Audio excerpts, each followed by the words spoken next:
ayes have it. Minutes have been approved.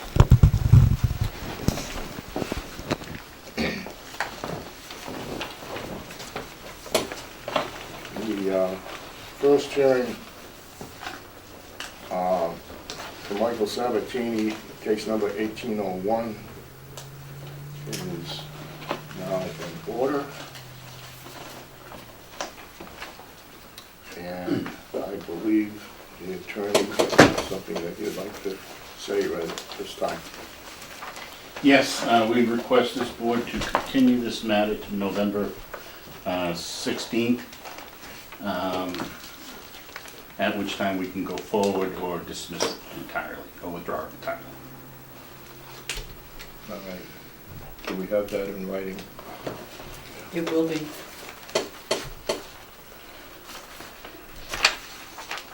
Actually, a letter from him, from the lawyer, Okay. and I'm gonna ask you to fill this out as well.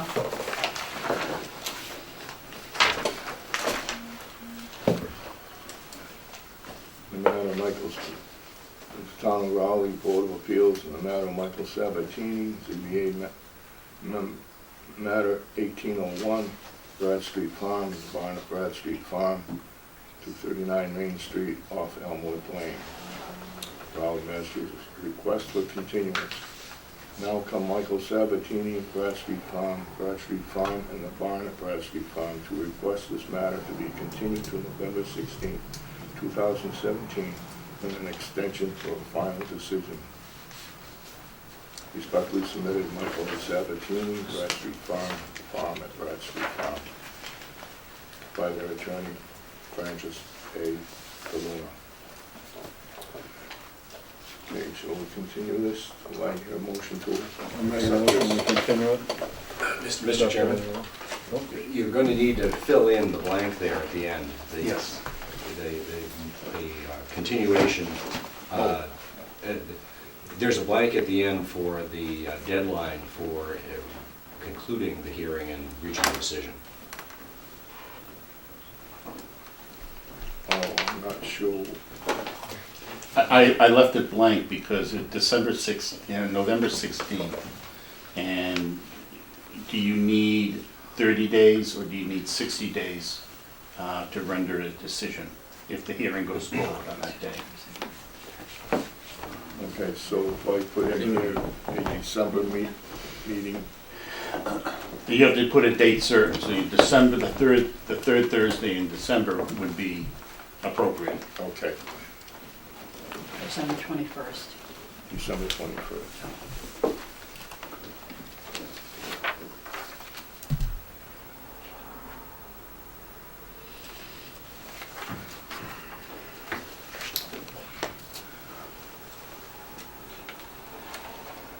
Okay, that will be continued with an extension for final decision to December 21st, 2017. Okay. Okay, do we hear a motion to accept that? So moved. Second. Motion made, second, all in favor? All right. Aye. Okay.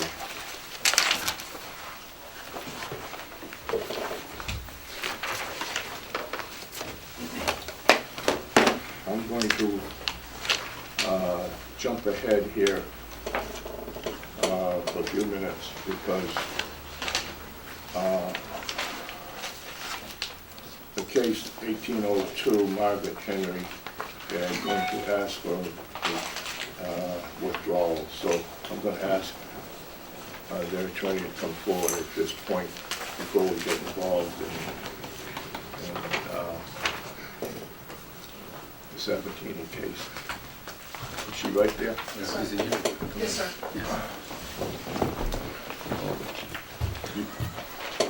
Did you want to call the hearing now? Yes. Lisa Mead on behalf of North Shore Montessori School, Inc. There was a special permit filed at the beginning of August by the president of the corporation, and we're seeking to withdraw that without prejudice this evening. We'll be filing an appeal of the building inspector's cease and desist order. And we're waiting on the assessor's list, and that's it, so that'll be coming in the next couple of days. So we just like to withdraw the special permit application that's in front of you, and I have a letter. For the record. So- Okay.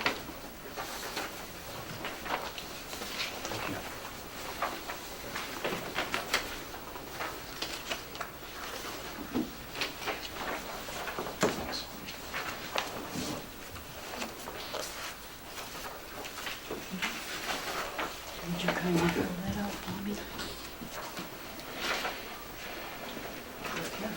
Very efficient. Okay,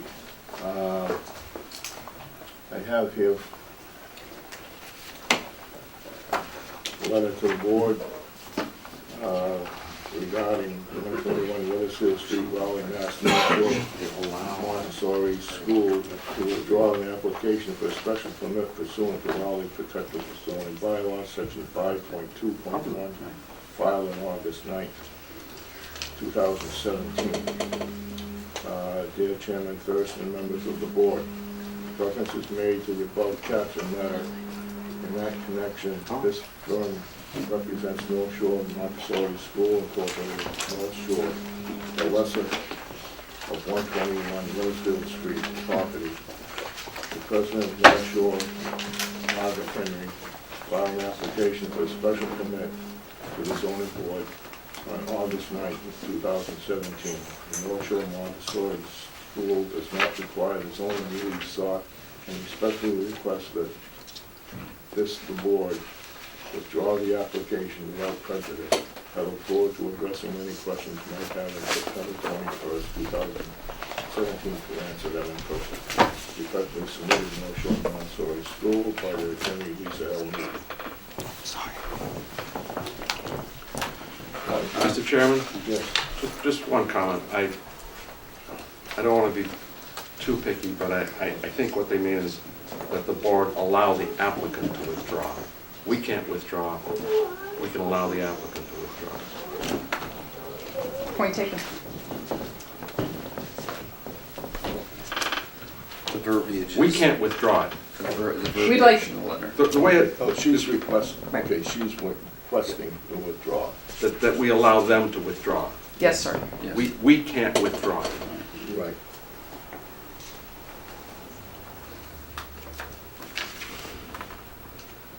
As amended, I would move that we allow that. I would second Okay. All those in favor? that. Aye. Okay. Thank you very much for your time. Okay.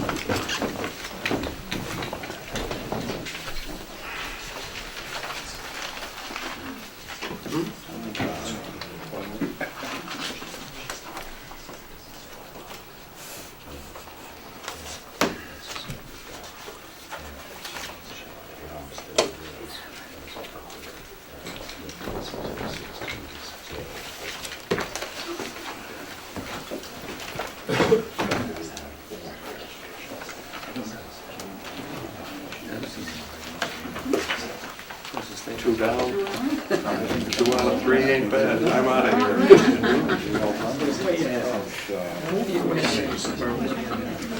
Remember Meatloaf? 2 out of 3 ain't bad. Right.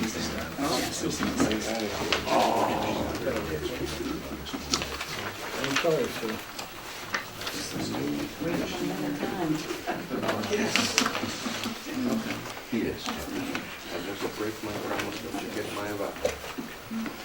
All this paperwork. This we don't need now. And how we go, can't find my form. This is the stuff I have the most favorite.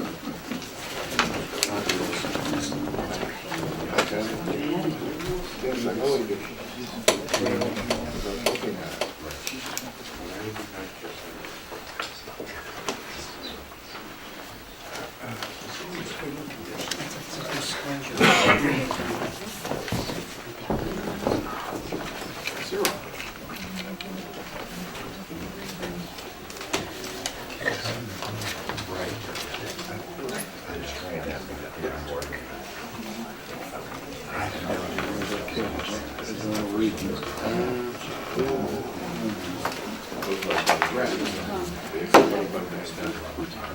Okay. That's good. All right. It's different.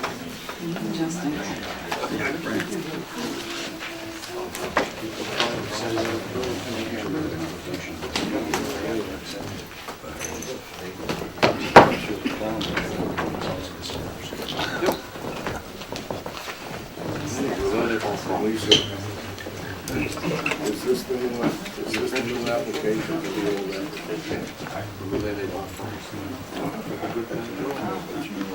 Yes, this is, That's not, yes. this is the, It's been signed. Yeah. Read this. And then you come down here. I don't know that one.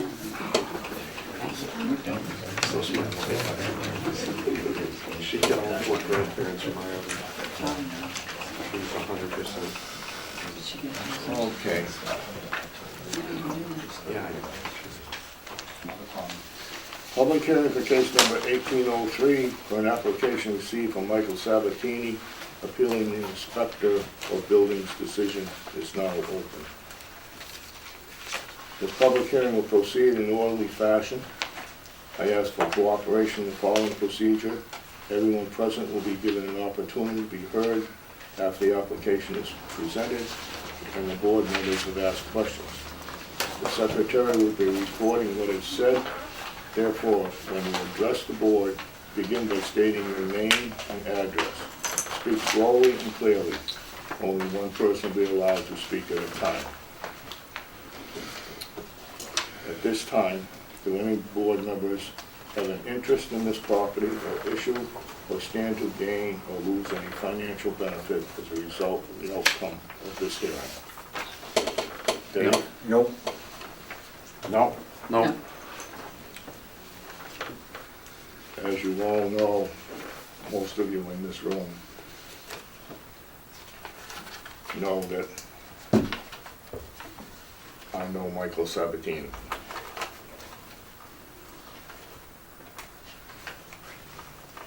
So do I. Now I've lost We it. all I can't know. see. Do you know that? Here it is. Small town. It's nice. So I wish to read a disclosure of appearance of conflict of interest. In my capacity as state and county municipal employee, I am expected to take certain actions in the performance of my official duties. Under the circumstances, a reasonable person could conclude that a person or organization could unduly enjoy my favor or improperly influence me when I perform my official duties, or that I am likely to act or fail to act as a result of kinship, rank, position, or undue influence or a party or person. I am filing this disclosure to disclose the facts about my relationship or affiliation and to dispel the appearance of a conflict of interest. It says here, describe the issue that is coming before you for action or decision. Applicant is appealing a decision from the Raleigh Inspector of Buildings. What responsibility do you have for taking action or making a decision? I am the chairman of the ZBA. I have 1 vote out of 5. Explain your relationship or affiliation to the person or organization. The applicant is a neighbor of mine, and I have contracted him to do carpentry work at my home on occasion. The applicant knows that I have a responsibility to the town of Raleigh first. How do your official actions or decision matter to the person or organization? No matter how I vote, it will not affect our relationship. Taking into account the facts that I have disclosed above, I feel that I can perform my official duties objectively and fairly. Signed, Donald W. Thurston, on August 17, 2017.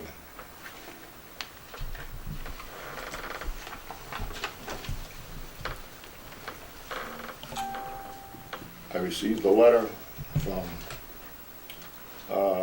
Deidre Doney, General Counsel, State Ethics Commission. As we discussed, the attached form may be used in situations where a member of the ZBA knows or has some connection with someone who has a matter before the board. The purpose of this form is to eliminate the appearance of a conflict of interest. Assuming that the board member believes that they can be impartial, then after using the form to disclose their relationship with that person before the board member may participate in the matter.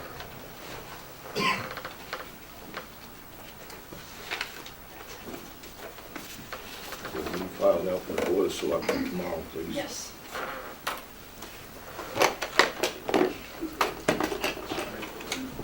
All right, we shall continue.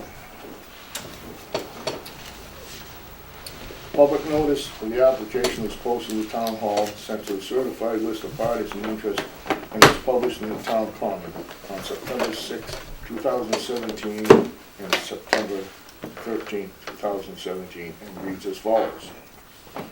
Case number 18.03.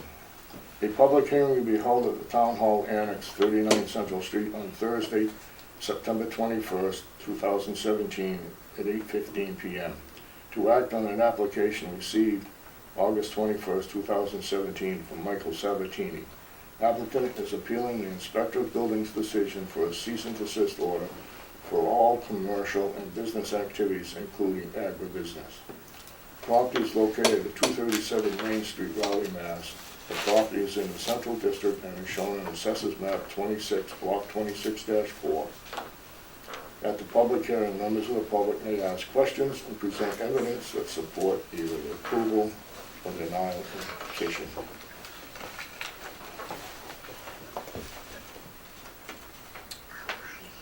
Application to the Raleigh Board of Appeals. Premises are land and buildings located at 239 Main Street, Raleigh, Mass. Applicant Michael Sabatini, mailing address 239 Main Street, off Elmwood Lane. The ownership is the same. The application is hereby made, check all that apply, and he has not checked what he's asking for. Raleigh Assessors Map number 26, Block 26, Lot number 4. Premises are in the zoning district Central. Deed is recorded in Essex Registry of Deeds, book number 32068, page 560. There has not been any special relief before. Description of proposed work or use, agriculture and agritourism, inclusive of functions. The reason for this application is building inspector order to cease all commercial and business activities, including agribusiness. This is signed 8/18/2017 by his attorney, Michael Sabatini.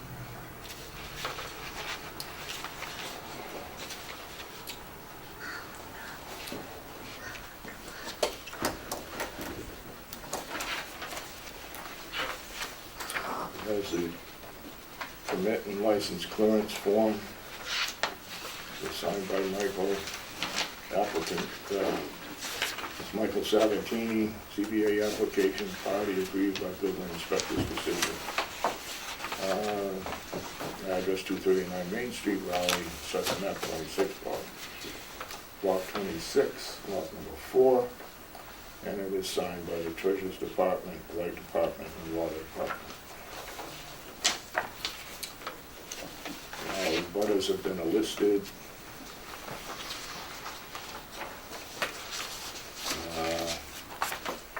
1, 2, 3, 4, 5, 6. 6 parcels.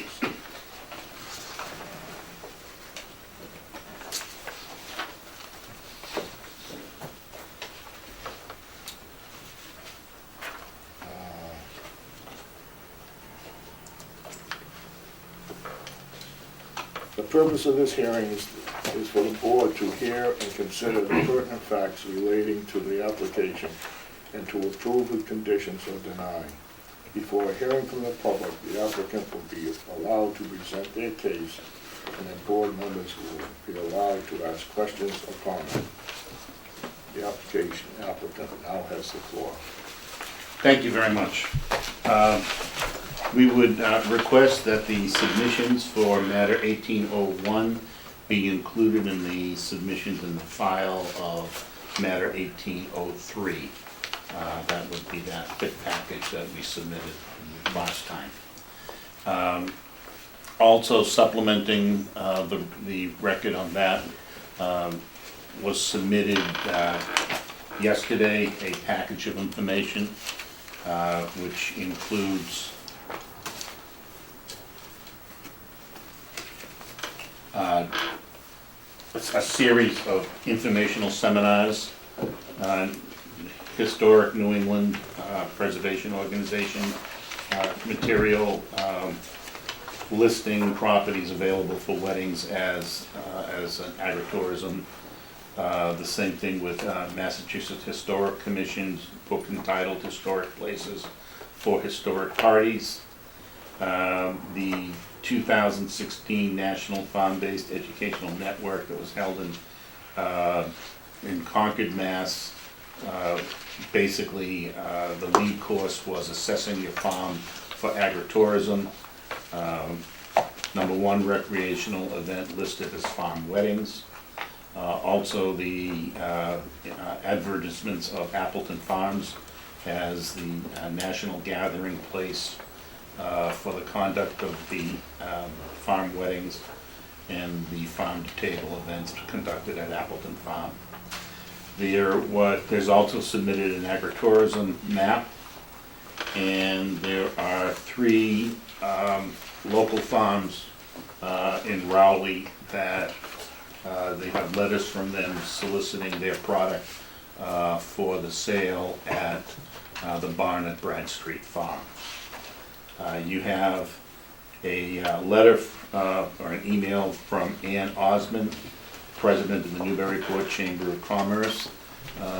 There were allegations assessed that the function that was witnessed being conducted at the barn at Bradstreet Farm was a commercial endeavor, and this letter indicates that it was a personal party that the owner was conducting, and it was not something for commercial purposes. A site plan is also included, and information on the, I don't want to call it a porta potty, it's far more, far from a porta potty, but the portable restroom that is planned for the site.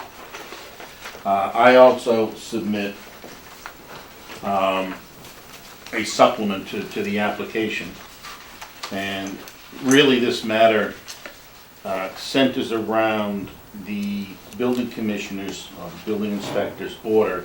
You are hereby ordered to immediately cease all commercial and business activities at 239 Main Street, including any activity that you are conducting as a so-called agribusiness. All right, this language, this order essentially violates your own zoning bylaws. Agriculture is allowed in every district in Rowley. It's clearly set out in your bylaws. So with that,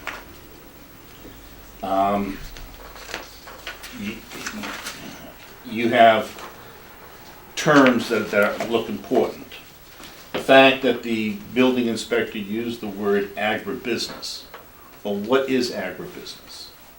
Agribusiness is inclusive of farming. If you take a look at the definition of agriculture in Massachusetts, I provided a copy of it in my handouts.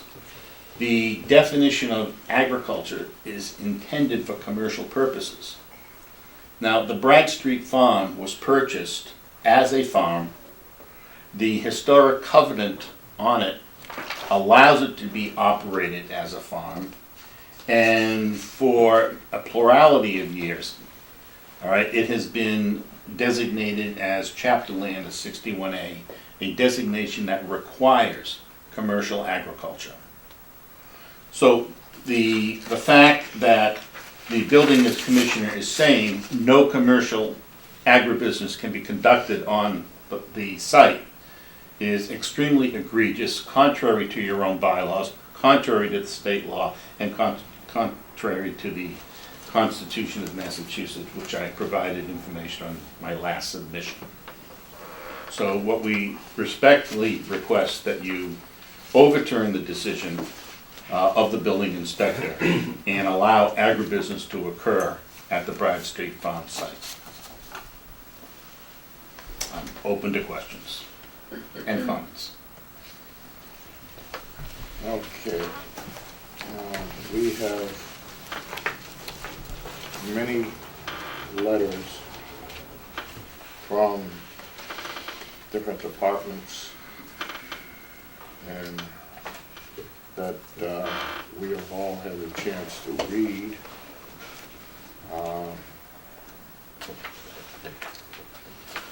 And I have a comment. I don't think this is a cut and dried case,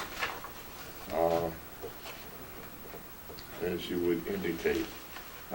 Yes, Tom, you have a question? No, you finished, but I have a comment. When you're done. Go ahead. There is, as Don is saying, there's a great deal of information that relates to why I think many of you are probably here tonight. In my opinion, the application that's in front of us is exactly what you outlined. It is merely to determine whether or not we overturn or sustain the building inspector's cease and desist order in the conditions under which he generated that and that he felt were present. And I want to hear from him about those conditions.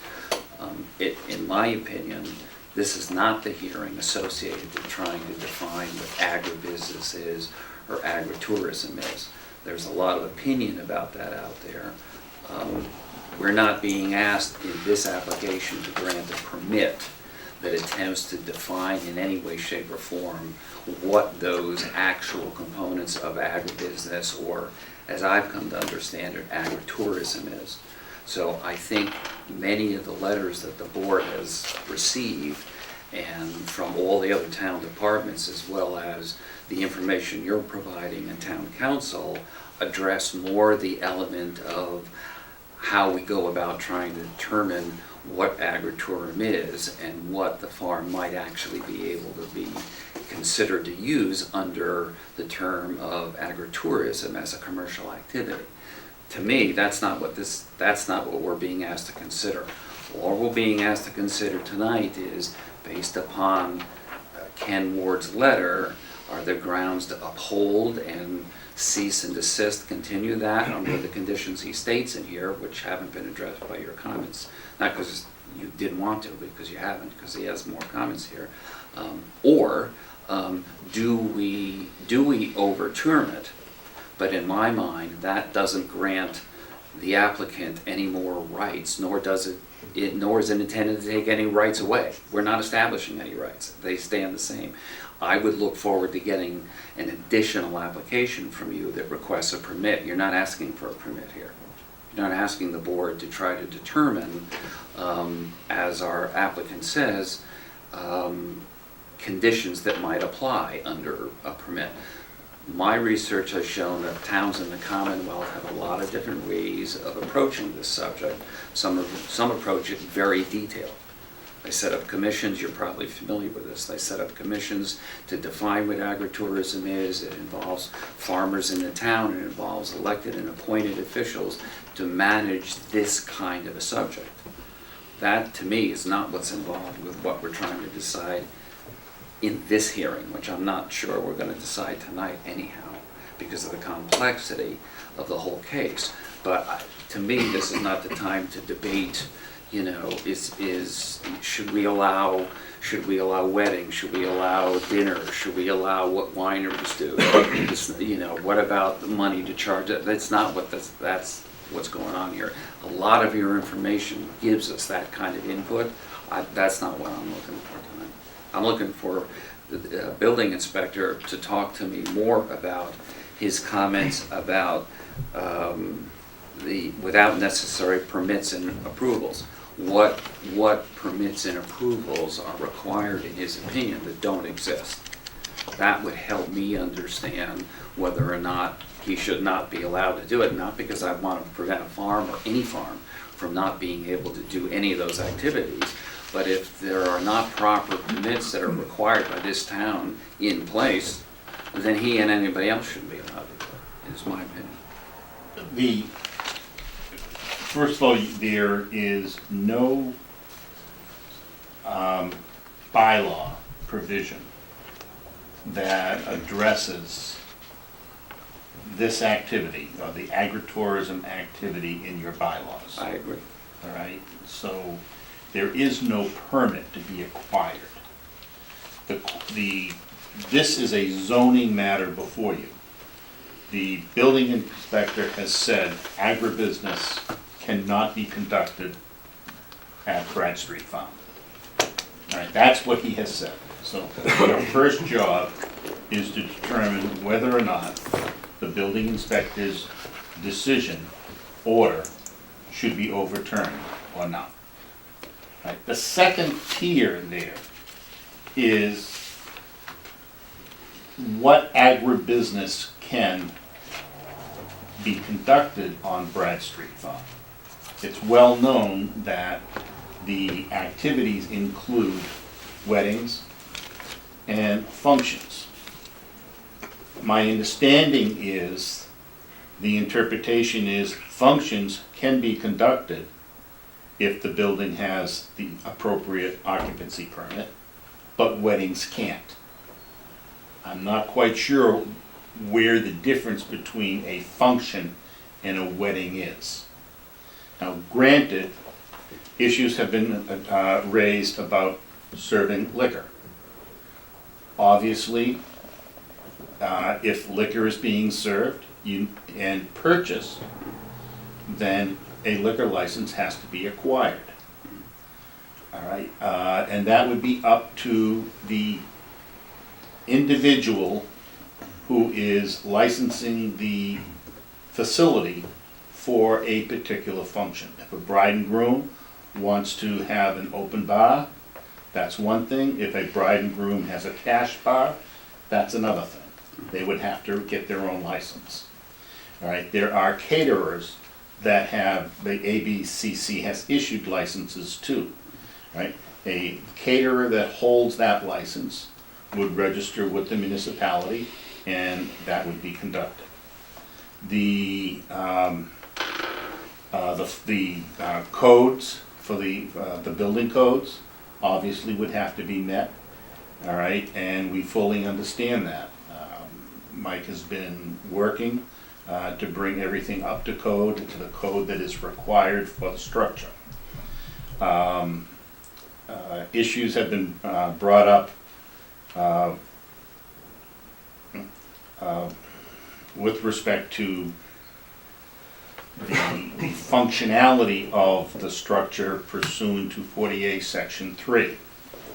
And that is one of the reasons why the way the structure will work, or the function will work, is the farm is to provide all the food material for the caterers that will come in.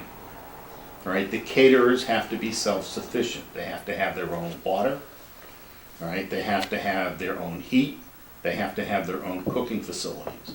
The only thing that is being allowed, or the only thing that is being rented, is the facility.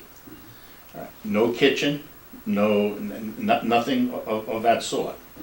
Now, the reason why they have to purchase their food through the farm is this is a facility pursuant to the provisions of 48 Section 3.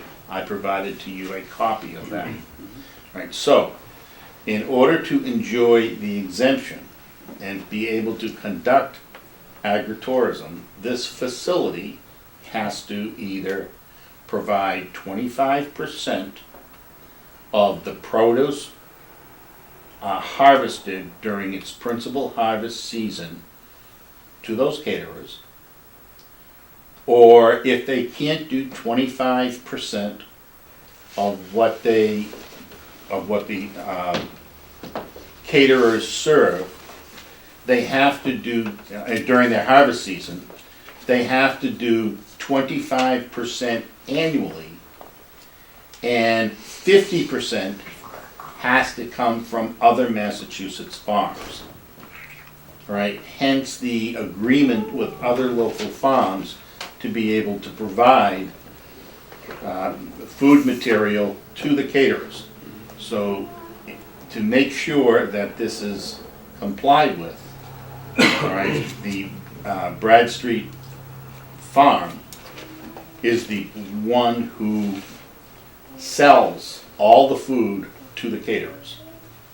All right, so the compliance with 48 Section 8 would occur. And Mike has actually selected what he is growing on the farm to fit caterers' menus during that particular season. So the farm has thought that through and made sure that they can be compliant. I have a question, Mr. Chairman. Thank you. The terms that we're asked to deal with, at least on the papers that have been submitted, are first of all the cease and desist order, which says cease all commercial and business activities that you are conducting as an agribusiness. So that's pretty broad and pretty general. And you're asking that that be overturned in whole, which is also pretty broad and pretty general. Would it not help us if you were to provide more specifics about exactly what activities you think we should allow, rather than giving you a carte blanche, if we were to say, just overturn Mr. Ward's decision?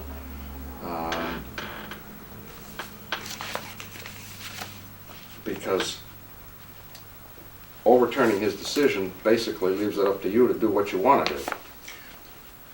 No, not necessarily, because we still have to fit into your 48 Section 3 requirements. And that's what I'm asking is, because our bylaw doesn't define agritourism,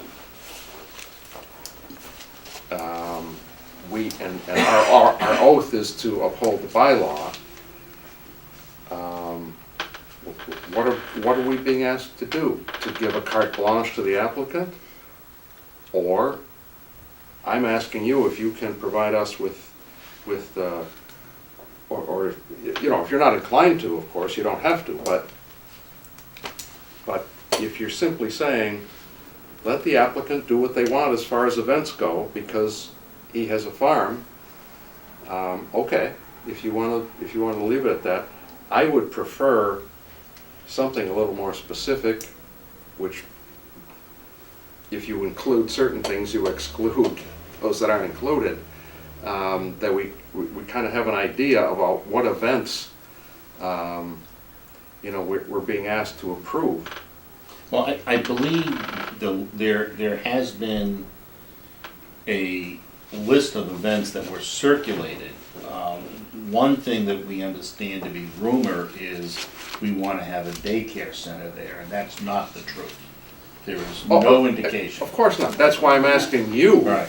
If you would consider telling us, not what somebody else thinks you want to do, what you want to do. We want to be able to have functions where food is served, all right, for a recreational purpose. Now, whether that function is a wedding, if that function is a corporate event, if that function is simply a party. Now, if it can't be conducted in the barn, all right, then we should have the right to be able to put a tent up on the land and conduct that activity within the tent. Now, the other thing that happens is we have school groups that come in. All right, they learn, there's a small museum in the facility, they learn about the museum, they learn about the farm, they are introduced to the farm animals. So we would like to conduct that type of activity. All right, a daycare center is not in our focus at all. So we're gonna be asked to draw up a laundry list of what you can do? I don't think you can have a laundry list of what we can do, because that's a moving target, what can be conducted. It has to have a nexus between the farm product and the activity being conducted. So if we have a Right. corporate event, all right, the food is going to come from either the farm or other local farms, and brochures would be there to let people know that these products are available to the public. That is going to be promoting the farm product. That's the way the Department of Agricultural Resources has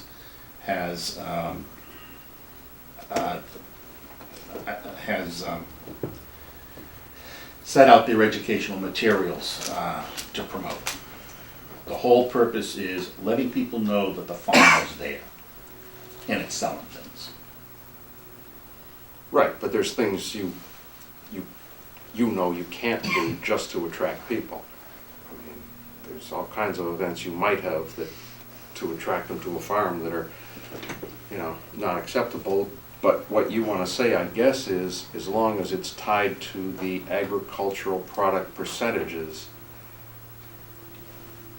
that have to be consumed at the event, is that right? There has to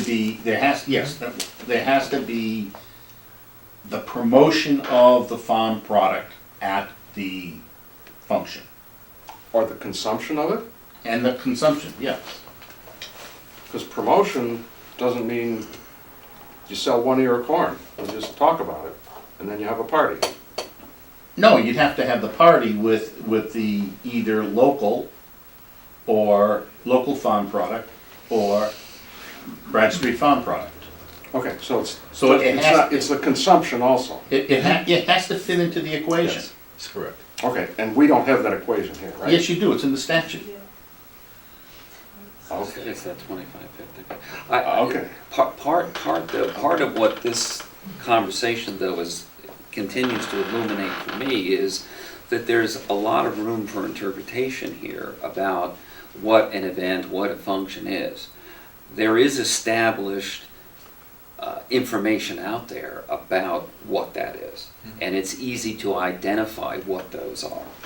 But one of the issues I have with looking at, with due respect to your point about it's not in the bylaw, so there's no permit, is that there are so many things that are being asked to be considered within this broad context of agribusiness that it's too broad. It's almost too loose.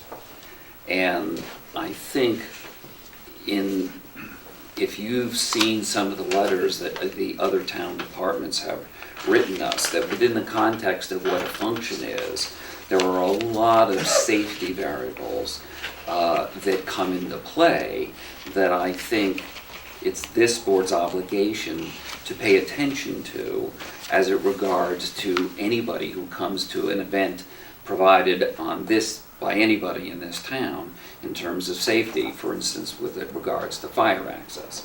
If Mike wants to have 200 people out there in an event because it's a function, well, that could create all kinds of variables, even within the context of the law that says, as long as you're meeting these guidelines, it works. I don't know that other towns have been a little bit more specific about what is acceptable, what's not. If you need a special permit or special event permit to do a particular thing, that you do that kind of thing. correct me if I'm wrong, but town council has already voiced an opinion. There's not a lot of real case law out there about this. There's not a lot of information that's decided good or bad what agritourism is, except most towns support it. We all have right to farm bylaws, and that's why they're there. We want to help farms exist, and we want to give farms like Mike's the opportunity to do things. But the carte blanche capability to do whatever you want is what scares us a little bit. And the context of a permit application allows us to negotiate with an applicant what's acceptable, what's not acceptable. When you say a corporate event, do you want to let GE bring 500 people up there because you got 89 acres to have people wander around on? Or do you mean you want an event for a wedding of 40 people and you're fine with that? They're both weddings. If we, in this context, simply were to look at the verbiage in Ken's letter and overturn it, then I think, as Bob says, you're ending up with a carte blanche. And I'm not comfortable with a carte blanche. I see it being granted in other towns where there's nothing in the bylaw, and part of me looks at this case as here's an opportunity for us to perhaps create some sort of conditions that he can work with for the next 10 or 15 years. Not every time the building inspector changes and interpretations, and we've seen that occur, where various building inspectors say one thing and others do another, because there's nothing there. And now we create all kinds of problems. The board has the ability here to, through a permit process, asking us to grant specific rights and conditions, which would fall under Bob's definition. Ask us what you want to do. We might say yes, yes, yes, yes, yes, no, yes, yes, yes, yes. Now, yes, if you want to have a wedding for 150 people, well, here's what my fire department says. You're going to have to do the following. And we're comfortable with Mike saying, okay, that's fine. As long as I do this, I'll do that. I'll meet that requirement. That way, it's very clear to all of you, it's very clear to us, it's very clear to him, or whoever stands in his position, what's allowed and what's not. These carte blanche event situations are so broad, how do you enforce them? It's unenforceable law. And that's why, and on an unrelated comment, the prior application, Bob's right, we don't make opinions. It's an opinion. What does that get you? So they thought this. I want to help you. That doesn't help you. I don't see how it does. Not to be cocky, but at the moment, Crowley doesn't have a permit for this type of activity. All right, so that is an issue. Now, that's not to say in the future, Raleigh cannot promulgate a bylaw that would require some sort of permit. It can't be a special permit, obviously, because 48 Section 3 will prohibit that, but there are other permits that would be applicable. Number two, the exemption, 48 Section 3 exemption, is only a zoning exemption. It does not give a carte blanche permission for any activity to be conducted on a farm or the magnitude of the activity. All that is controlled by the building code. All right, the number of people that can be in a building is determined by the access and egress of that building. So all that would be, we couldn't have 5,000 people from GE in the barn, all right, because the access wouldn't allow it. So there are other parameters that will control those activities on the farm. So it's not really a carte blanche. All right, there's a zoning issue that we're saying this can be conducted vis-a-vis the zoning, but you have other matters, and we're fully aware of other matters, that would control, limit, or even prohibit activity at the Brett Street Farm. But Mr. DeLuna, as you just said, in explaining your answer, you said this could be done, or that could be done. We don't know, by granting your application today to overturn the inspector's decision, what this or that is down the road. I grant you, Mr. Ward's letter is very broad, and you're saying it's too broad, we want it overturned. The trouble with overturning it is that we can't then say, we're overturning it. He says you can't do anything, therefore you can do anything. And you just use the expression this, meaning this function. Which function? A certain function might be acceptable, a certain function might not be acceptable, regardless of the fire code, the health code, the building code. So from a zoning point of view,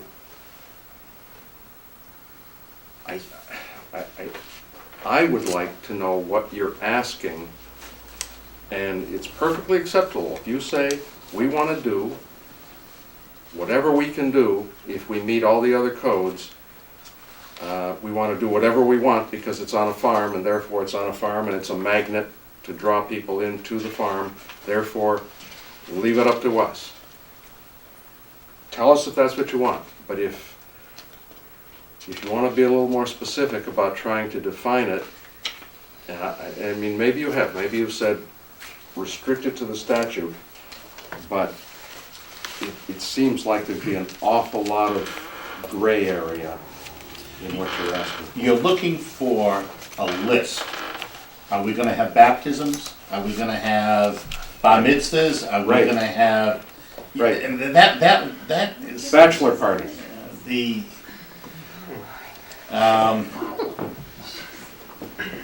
Bachelorette party. I won't go there. Well, you see, that's the trouble. We have to. We have to consider it. Now, before we continue this debate about that, I would like, first of all, to have Ken, could you, Ken, please talk a little bit more to the content in your letter? Can you talk to us about the concerns that you've had there, do have there, still have there, had, don't have?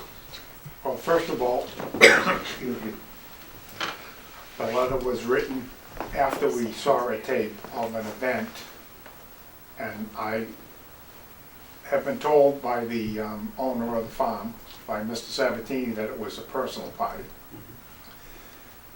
But when I looked at the advertisements for the farm at Brad Street, whatever it is on Facebook, there's already functions being booked in June, and this happened back in the spring. And it was only in the middle of April when Mr. Sabatini came to me and asked about this, the first time I ever heard anything about it. So my hands were tied, all right? The town was up in arms about it. They were serving liquor there, no licenses. People don't know what condition they were driving, they were when they were driving, in or out, and the town owns that driveway. There were just too many issues. When I said cease all commercial and business activities, I didn't mean farming, okay? I meant about the events. Because number one, that barn had still has no occupancy permit. That barn should not be used for any function or any event, whether you allow them or whether you don't allow them. There are a whole myriad of problems with not just my building department or the fire department, but with the health, with all kinds of issues. That I'm not saying they can't be straightened out, but they're gonna have to be looked at before the barn can be used. Now, Mr. DeLuna said about a tent. Yeah, you can put a tent up, but it depends on how big the tent is, how long it's gonna be up. Is it fire retardant? If there's more than 50 people, you have to have egress, emergency lights, exit signs.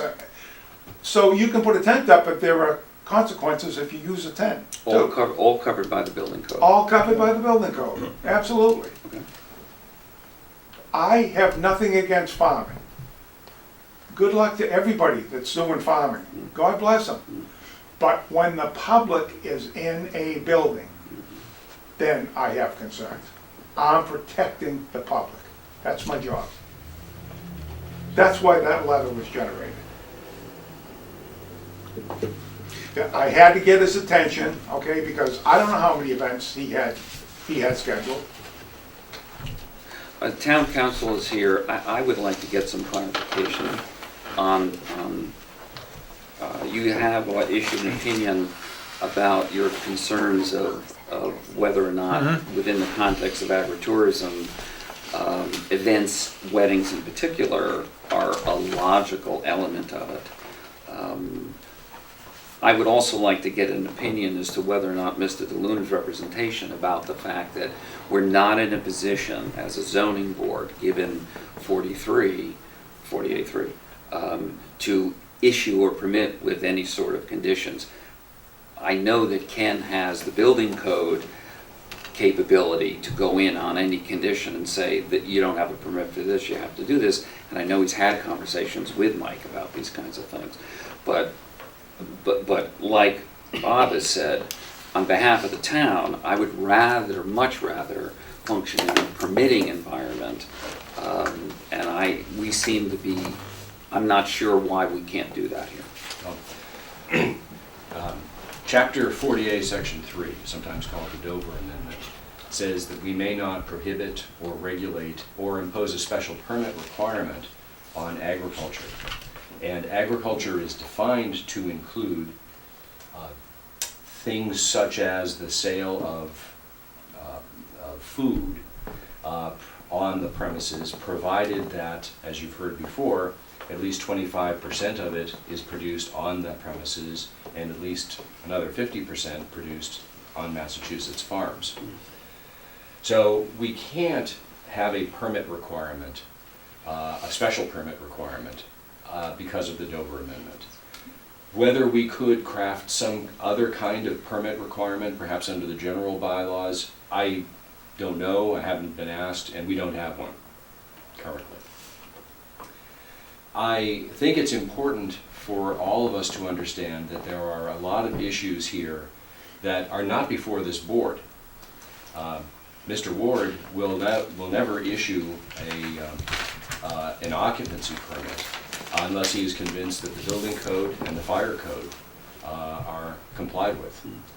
The historic preservation, there's a historic preservation restriction which is on record, and it requires that virtually any change, interior or exterior, to the barn be approved in writing in advance by the Historic Commission. I understand that some changes have been made that have not yet been approved. The Commission may well ultimately decide to approve those retroactively, but that's their call. You've heard about alcohol issues. That's the selectmen's issue. They have to decide whether to allow a one-day liquor license or some other kind of liquor license. So it seems to me the only issue, and I don't mean to minimize it, before your board is purely from a zoning perspective. Can something like the wedding, the functions that we've heard about, be conducted on the premises? And I don't disagree with Mr. DeLuna that if his client complies with those minimal requirements set forth in 48 Section 3, that he can, without any permit requirement, proceed to have functions, but he does have to observe the 25 and 50% minimum. It seems to me that whatever decision your board ultimately issues, you want to make clear you're only ruling on zoning, not on these other things. You're not overturning the building inspector's cease and desist to the extent that it is based on building code, fire code, architectural access, board concerns, that kind of thing. But you might rule, I'm not telling you what to do, you might rule that certain agritourism conduct is allowable under 48 Section 3. I don't think you're being too demanding in asking the applicant to specify some examples so that you can say, yes, we acknowledge that weddings, yes, we acknowledge that private parties or whatever are okay, provided that you meet those statutory minima. And comply with all other zoning And regulations. comply with all and other other- town regulations. All other applicable regulations, Yeah. that's right. Because, but I mean, I agree with you, but all we'd be doing is stating what the law provides already. Seems so. We'd just be reciting that, yes, you can do what the law already provides, Which is all you can do. Right. They should be. Which is Right. all you can do. which puts it back exactly where we started, on the building inspector to try to interpret what is the law, No, without having helped him understand that. no. I don't entirely agree about that, because right now, you could construe the cease and desist order to mean no weddings. And what I'm telling you is, I don't think that the law would permit us to make that kind of blanket prohibition.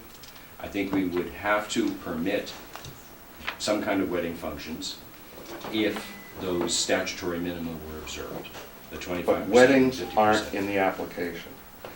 Weddings are not in Mr. Ward's letter. Weddings are not in Mr. DeLuna's application. And therefore, it's only anecdotal that we know weddings are even talked about. So what else? Well, that's why I say I don't think you're being too demanding in asking the applicant to get specific.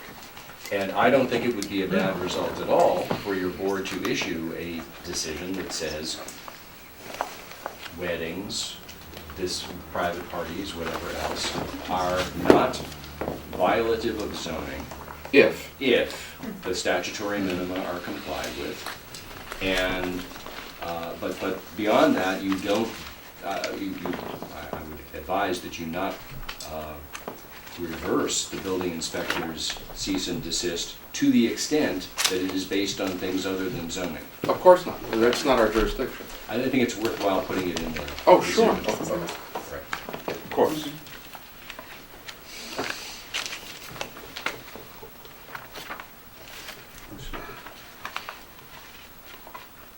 Do you want to go, you know, I think we could probably assemble enough information to come up with that kind of a process, or do we want to take the time to go through? I mean, they're not, all these other issues are not really before the board. They're conditions that we can't really address. Ken addresses them. Anything from the fire department, anything from the selectmen that have to do really with occupancy and all of the related health department issues, all the related access issues, all of the related conservation issues, of which there weren't many. All of those kinds of variables which have to do with what's going on, what Mike is doing, is always subject to Ken's approval. In all of our decisions, regardless of what we do, we require the applicant to do certain things. You know, they have to comply with the Board of Health, they have to comply with Right. this, they have to comply with that, Right, and so forth. right. So, as long as we put those kinds of restrictions on it, that they have to do this, they have to do that, I don't see any problem. Well, do we want to attempt to reach that conclusion and go forward with coming up with a set of variables that we think are important and asking Mr. DeLuna to provide us some feedback along your request that would perhaps, if you had your druthers, what would you like us to say? We're going to sustain that decision, that cease and desist as it relates to certain activities, but not as it relates to the following, which would be the following, unless you comply with zoning laws. Because I think, as Ken points out, it doesn't sound like Mike has an occupancy permit right now, today, to run a function this weekend. accurate? So True. he couldn't do that. True. So he needs to get those things. To get those occupancy permits, it's my understanding that there may be other areas of safety relating to the fire department, the building, that are gonna have to be sorted out. Yes. Right? I don't think we're in, I don't think. There's no problem there, right? Yeah, no, Right. that's not what we're saying. As, Right. as I said, this is a zoning, all right? And the big question that you're really having issues with is, what is agritourism, and do weddings fall under agritourism? I think we have supplied sufficient information to you that says weddings are part of agritourism, and they're touted by the Commonwealth as an agritourism event. I so- personally recognize that point, So- and I see it out there. I also see that the Commonwealth is grappling with this now because there's apparently a bill, unless it's already been voted on, that tries to deal with, House Bill 2517, tries to deal with defining what agritourism actually is. Because there's enough debate going on in the Commonwealth around this subject, because towns don't know what is it, what isn't it. And nobody wants to prevent farmers from having the capability to do what most of us know the Marini Farms do and the winery does. I mean, that's cool. We'd love you to have access to selling your product and doing more, bringing people to the farm. What's going on at Brant Street as a national historic site is terrific. It's something that works for Rowley. I mean, you don't want to not have it happen, but that whole element of it being totally, even the Commonwealth is thinking, okay, let's help everybody here somehow. Let's put something in place. We're grappling with it. It doesn't sound to me that we're going to Excuse be me. able to approach it the way I like. May I speak? My name is Laura Sapienza-Grabsky. I'm the president of the Massachusetts Association of Agriculture Commissions, Okay. and I'm also on the Board of Agriculture. I just left a meeting in Springfield to come down here to support this activity. And I can tell you, because in my past profession of working with farmers to do farm-to-table dinners, events, I work with a very upscale caterer that does sustainable foods. I work with a food distributor. I also did a PBS show called The Endless Feast on Inglesby Farm in West Boxford in 2004 that highlighted on-farm events. I can tell you that what he's trying to do is right down the money of what you want to do. He's bringing people to the farm, and there are some individuals that are not sure what it is, but I can tell you the department in Massachusetts has been touting agritourism. They did Harvest New England 6-day conference. It was highlighted there, 6 states, and we just had the Secretary of Agriculture out. And it is a very big thing. And I think what Mike is trying to do here is he's trying to support all of the other farmers in your community. And that's why they're all out here in the red shirts, is because he's basing his business on growing and working with the suppliers in your community. And I applaud him for that. So, you know, I don't understand what the holdup is. The language of the statute clearly says he has to use these products to comply. And so, you know, I understand the part about, you know, wanting to make sure you have a safe structure, Board of Health sign off, etc. But from a zoning perspective, he qualifies. He bought a farm to do an agricultural business off of the farm. He's just trying to do that with fits that, and he loves history, and he loves bringing community together, and I think it's wonderful. You have a gift here. Thank you. Thank you. Anybody else want to comment? Any other comments? Yes. Nathan Sabatini, 89 Kittery Ave. You were talking about Bill 2517, and you didn't know if that was voted on or whatnot. That was defeated on 7/3/2016. I'm sorry, wrong number, 2715. Okay, thank you. You asked about agritourism and some of the information I dropped off at with Lisa yesterday. I tried to take the opinion, take the position from a second person. And so what I gave you was the seminars that the Department of Agriculture in Boston puts out there for us to attend. So that's what you have.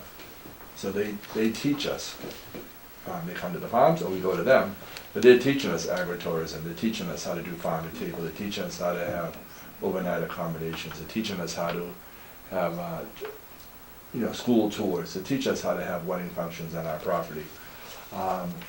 One of the ones I showed you was the agritourism workshop series that I've been attending. That's on there.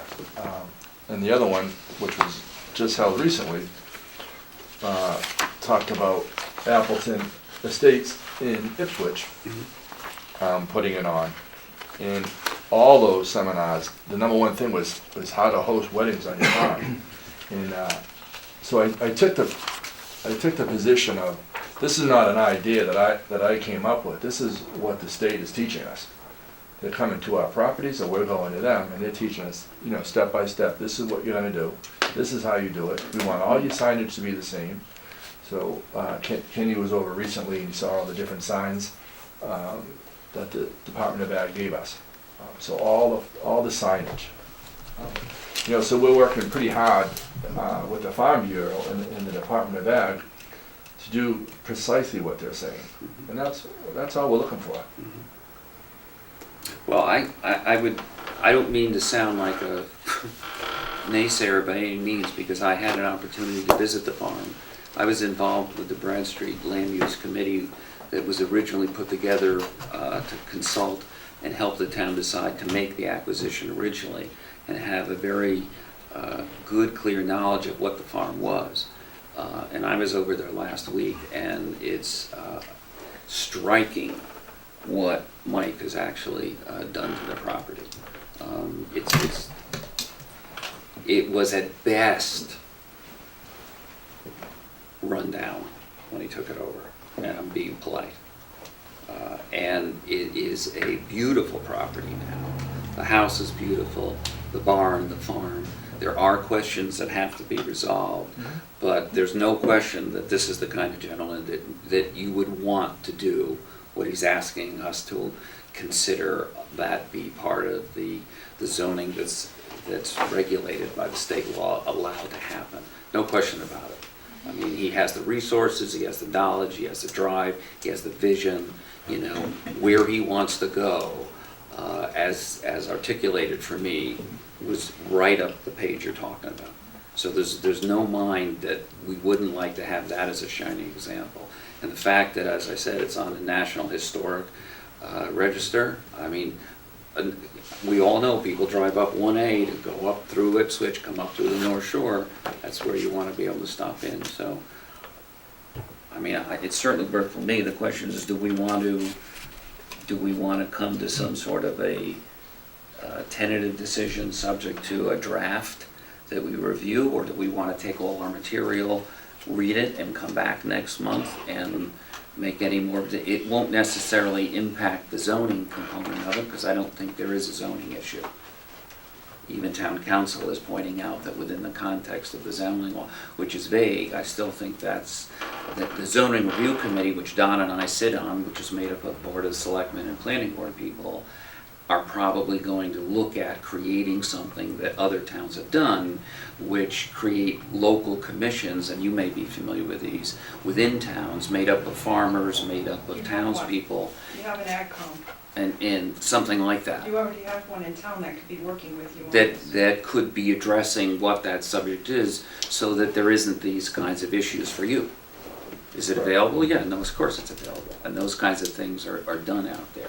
That makes a lot of sense to me, because it's clear then to everybody what's doable. It's clear mostly to our building inspectors, because he has to enforce the building codes, but he has to enforce the zoning codes.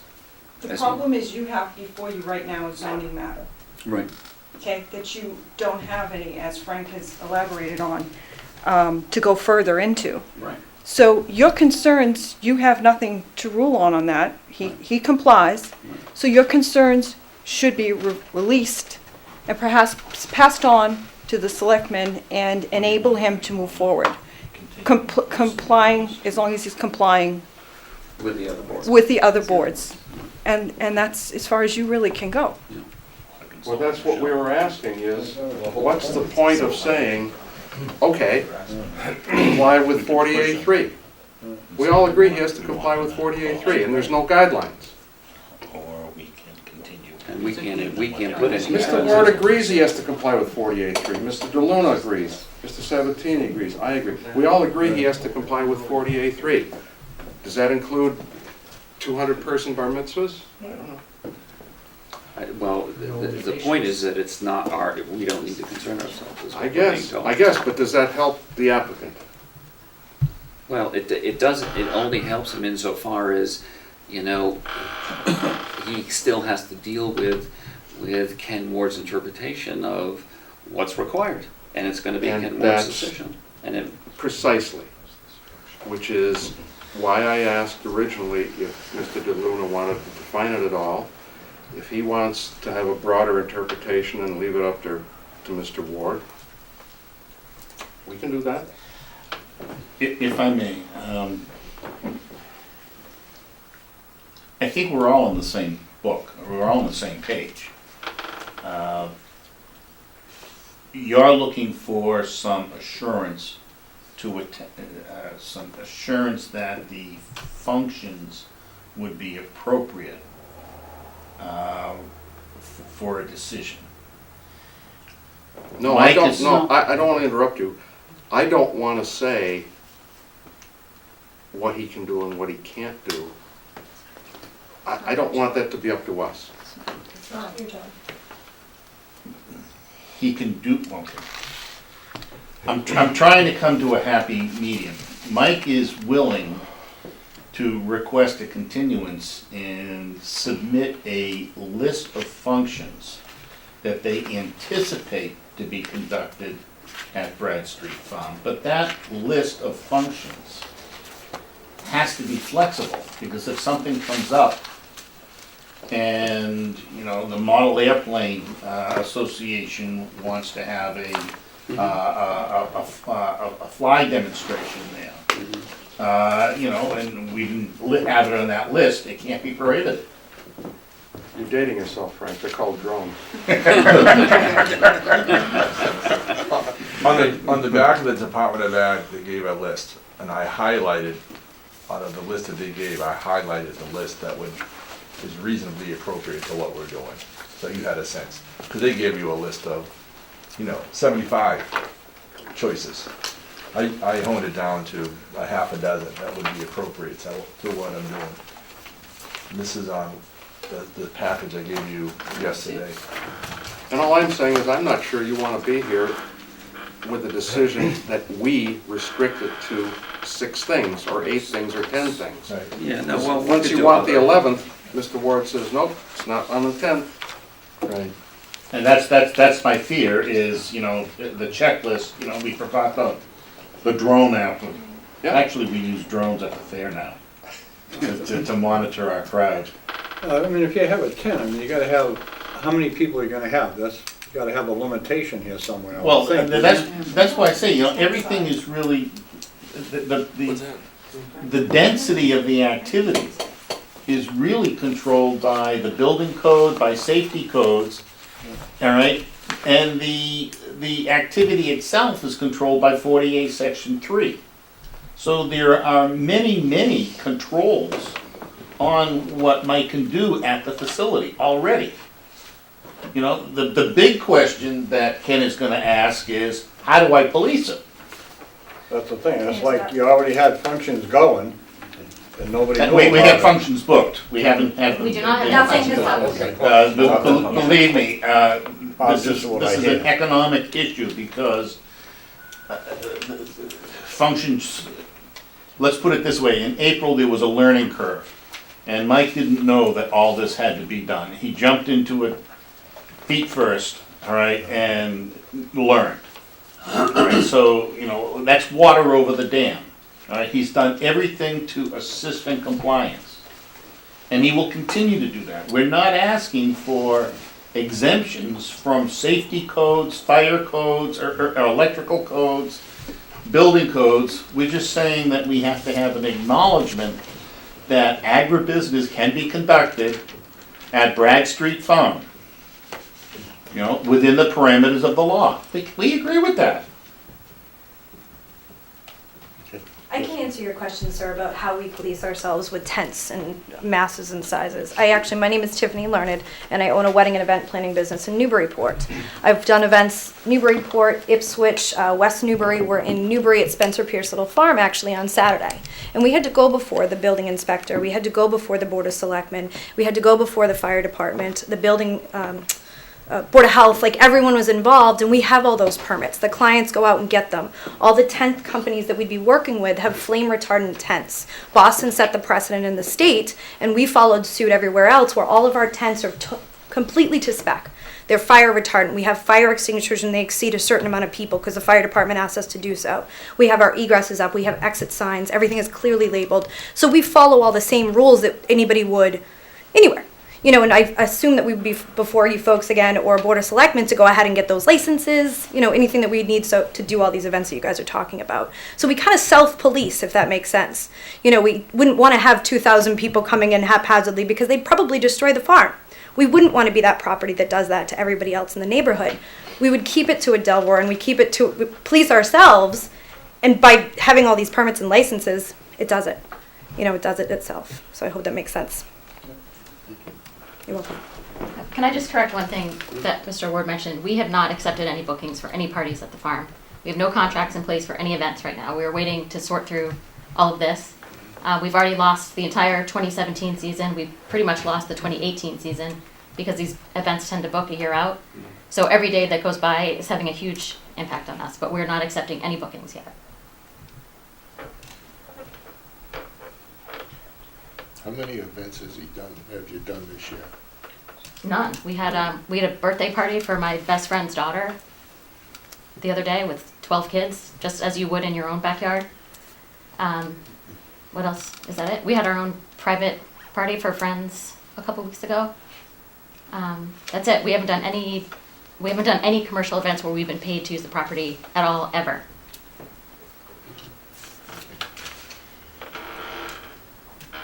And that includes the preview party. Correct. That includes what? The preview party that we had The in one that July. was seen on Facebook. Yeah.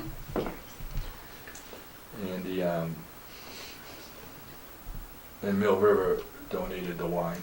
Because we're setting up an orchard in the backyard for them. We're expanding our property to include a half a football field size orchard, vineyard, because they ran out of space. And we're using, a hunk of our land to help expand their winery. So that's how the wine that you saw in the video showed up, and that's why we did not need a permit, to sell wine. And actually, to speak to Ken Ward's statement about not policing liquor at that party and people driving home questionably, the owner of Mill River was the one serving the wine that night. She is fully licensed, fully insured. She was the one that was actually serving it, along with Ipswich Ale, another local company that sources local, employs local, and is fully licensed and insured. Those were the two entities that were serving that night at the private party. And this private party lasted about 2 hours. It was samples, it was, in and out, and completely, there was no issues, so. The caterer that I had sourced all the food. It was a test. See how we, just to feel it out. And to show people, electricians and carpenters, builders that helped me on the property with that. And she got all the food from the field, and what I didn't have went over to Chickadee Farm and got some of the crops from there, and some of the stuff from Tender Crop, because we had skulls wrapped in bacon. And but by and large, all the food came off our property, all the cucumber dip, all the cucumbers, tomatoes, everything came off our property, and that's, and that was what we're trying to do. To show people that it can work, and to show other businesses in the area, and Newburyport Chamber was there, and a lot of their members came, to show that, yes, you can have an event, a farm-to-table event on your property. It's really not done. Are a lot of events on farms done? Yes. Do they really, get down and dirty to the farm-to-table component? Not really. Appleton does. They do Fridays farm-to-table events. Marine uses those. So what you've been doing is you've been gearing up and You haven't had any events, but you're learning and trying to get to the point where you can have it. Yes, to see what works, what doesn't. Size, shape, testing out the parking, where do I wanna put them? Put them over the apple orchard, put them, to the left, what we want, how to separate everybody, keep the cars away from the animals. Just different things like that. There's a parking scheme submitted in the package that you received yesterday. All regulated. Parking? Has nothing to do with me. No planning? Planning board? And- Planning board.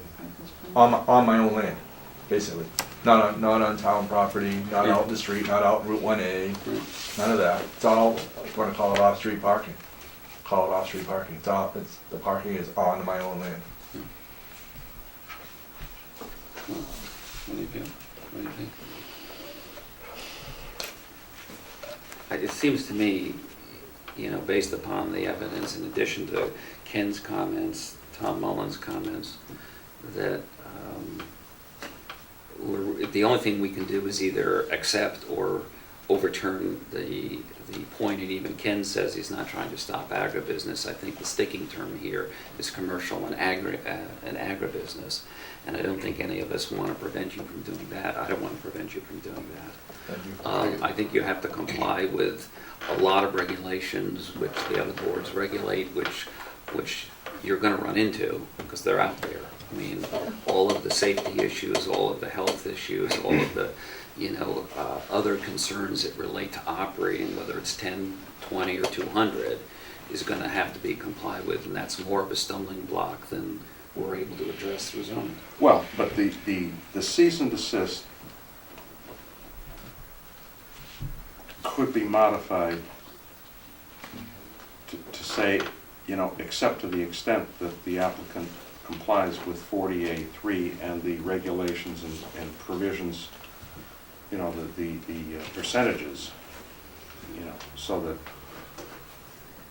There's some kind of. Well, yeah, yeah, I mean, 48.3, we cite that as a reference. Well, that's, what can we do? What can we, I mean, we're reciting what everybody agrees I on. know. That I agree. he's allowed to have 48.3 activities that comply with the guidelines in 48.3 and the percentages thereunder. You also have the legal memorandum that the Department of Agricultural Resources issued, and Mike has addressed point to point. Yes. So, Would you consider submitting a proposed order? Sure.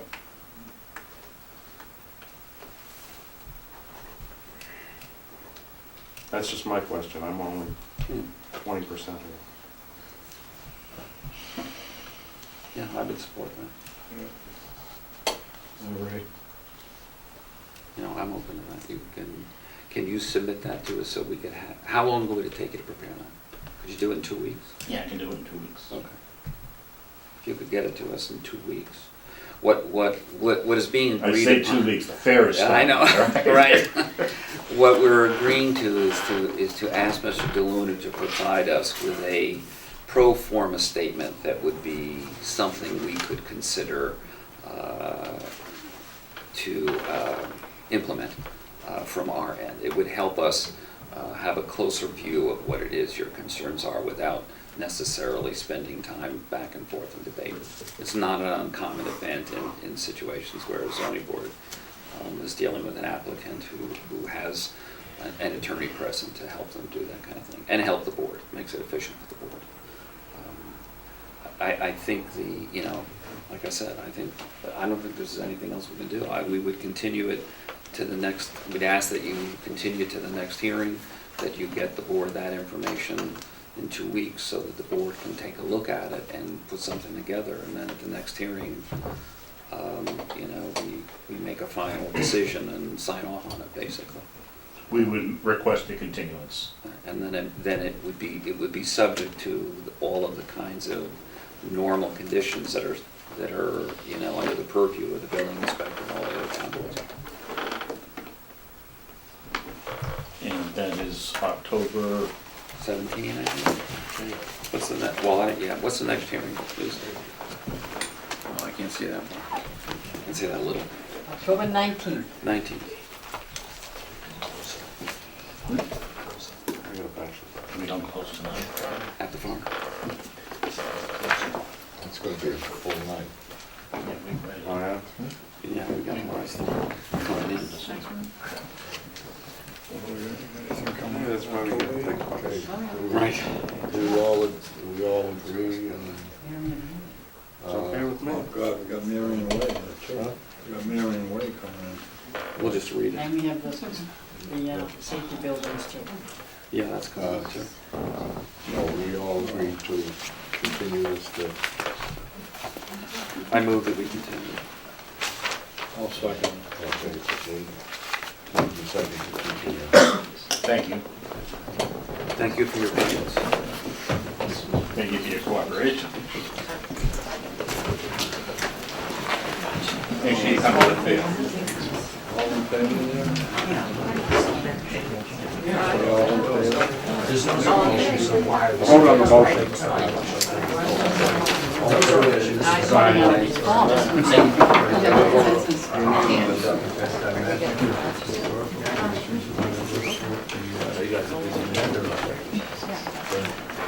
Thanks, Ken. Please, I'd like to see you all get off and drop off paper. I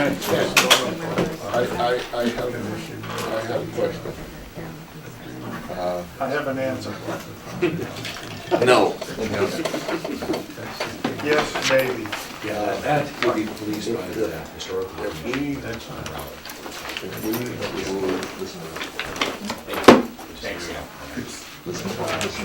approve, we're not opposed to, Still on, no. okay, I make a motion, we adjourn. Second. okay, motion to adjourn.